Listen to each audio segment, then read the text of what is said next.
हाँ जी, तो आज की वीडियो में मैं आप लोगों की मुलाकात करवाने वाला हूँ भेड़ की खाल में छुपे भेड़िए से, सिग्मा मेल की खाल में छुपे लूजर से, मोटिवेटर की खाल में छुपे बिजनेसमैन से, टॉक्सिक पॉजिटिविटी से, और इन दोनों की तरह अनेक तुम लोगों का भरे चौराहे पे चबूतरे पे काट रहे हैं चूत।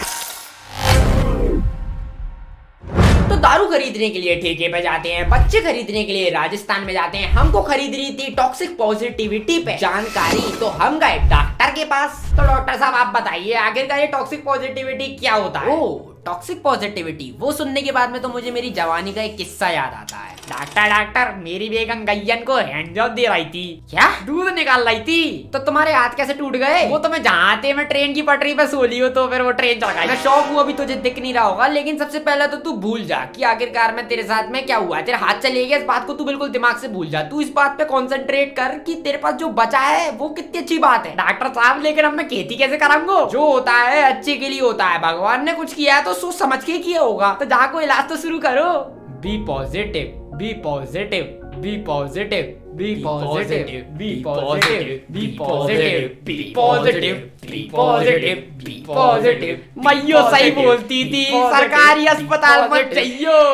तो क्या निष्कर्ष निकला?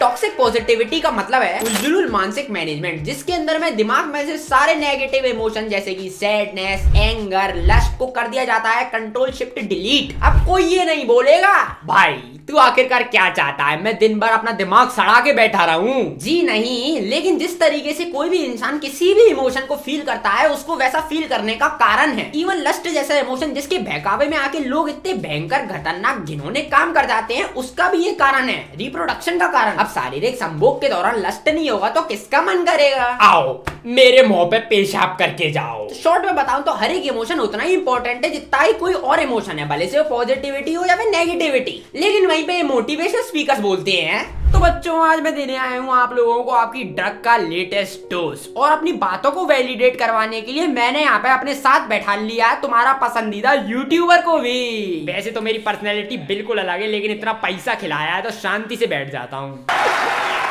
तो एक एक करके इससे सवाल पूछना शुरू करो। तो चेरी पिटोन जी, मैं तुम्हारा सबसे बड़ा फैन हूँ। मैं तुम्हें 8वीं क्लास से देख रहा हूँ। मैं एक गरीब खानदान से आता हूँ। मेरे दादाजी मेरे सामने बचपन से गाली देवाते हैं, फिर मैंने तोए देखो और मुझे पता चलो कि लोगों ने गाली बक के भी पैसे कमाए जा सकते हो। तब से मैं तेरो सबसे बड़ा फैन बन गया हूँ। मोए रस्तो दिखा क्या कर रहा हूँ मैं। तो तुम्हें सबसे पहले हे भाई क्या बोल रहा है? मेरा चैनल है, मैं बोलूंगा। जी बिल्कुल आसान है। सबसे पहले तो सोच बहुत ज्यादा आसान है।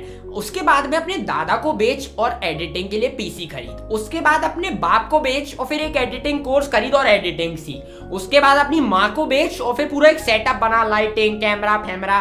और उसके बाद अपनी बेटी को बेच, उसको ये सब करके बेच, उसको बेच के अमीर हो। तो यहाँ पे कहानी में एंट्री होती है पॉजिटिविटी के सौदागरों की, मोटिवेशनल स्पीकरों की। तो इनकी कहानी की रचना कुछ इस तरीके से होती है कि मैं भी तुम लोगों की तरह गरीब था, अपने सपने पूरे नहीं कर पा रहा था। उसके बाद ये बताएंगे इन्होंने लिया एक फैसला और इन्होंने करी कोई XYZ चीज, जिसके कारण पूरी दुनिया इनके दाहिने अंडकोश में आके बस गई, जिससे इनकी वीडियो देखता हुआ बंदा भी बोलता है मुझे भी करना है पूरी दुनिया को अपने दाहिने अंडकोश में। और फिर ये आपको बताएंगे एक जादुई चमत्कारी तरीका जिसपे पूरी दुनिया चल सकती है, जिसपे पूरी दुनिया चलेगी और वो मैजिकली हो जाएगी अमीर। लेकिन उसके लिए आपको करनी पड़ेगी एक छोटी सी चीज, अपनी जेबों को ढीला करना पड़ेगा। और उससे भी बुरी बात क्या है, इनकी जेबों को भरना पड़ेगा। आधे मोटिवेशनल स्पीकर्स तो ये कहानी की तरफ जाते हैं और जो बच्चे कुछ बोलते हैं उनकी होती है कहानी नंबर 2। आसान है, दुनिया में कुछ मुश्किल नहीं है, सब आसान है। तुम्हें यहीं से गड्ढा खोद के चाइना तक पहुंचना है, आसान है। तुम्हें तुम्हारी पड़ोस में रहने वाली हैप्पीली मैरिड आंटी को पटाना है, आसान है। तुम्हें बिना यूट्यूब पे वीडियो डाले लाखों सब्सक्राइबर्स लाना है, ये तो भाई सच में आसान है और इवन बच्चों का खेल है। ये मेरा ड्रीम था कि बचपन से ही मेरे पास एक गेमिंग पीसी। क्या बोला तूने? कुछ लोग शॉर्टकट बताते हैं, कुछ लोग बोलते हैं भगवान के भरोसे छोड़ दो, तुम अपना काम करो और फिर पूरी चीज को भगवान के भरोसे छोड़ दो। ये सब सोचकर मेरे दिमाग में आता टॉक्सिक पॉजिटिविटी से अच्छा तो है टॉक्सिक रिलेशनशिप। तुमको नहीं तो कम से कम सामने वाले को तो पता रहता है कि तुम किस हालत में पड़े हुए हो।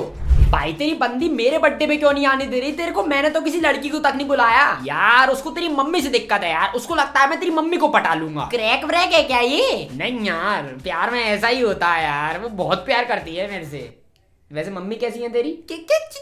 इंस्टाग्राम ज्यादा चलाओगे तो डिप्रेशन मिलेगा, यूट्यूब ज्यादा चलाओगे तो पॉजिटिविटी ज्यादा मिल जाएगी, रेडिट ज्यादा चलाओगे तो जो डिप्रेशन और पॉजिटिविटी मिली है उसमें तो प्राउड हो जाओगे, तुम्हारे अंदर ईगो आ जाएगा कि अरे बाप रे, अलग ही तरह का कॉन्फिडेंस आ जाता है उससे। तो भले से एक नंबर के लूजर क्यों ना हो तुम, तो मेरे भाई करे तो करे क्या, तू तो कुछ भी नहीं करने दे रहा है यार, कुछ तो बता दे। मोटिवेशन होना चाहिए जिंदगी में मीठे सामान का, खाने के बाद में थोड़ा सा खा लो, अब तो मीठे से ही पेट भरने चलोगे तो अगले दिन तो दस्ते लगेंगे ही ना, और नहीं लगेंगे तो कोई बात नहीं, क्योंकि ये है कहानी, एक भद्दी कहानी।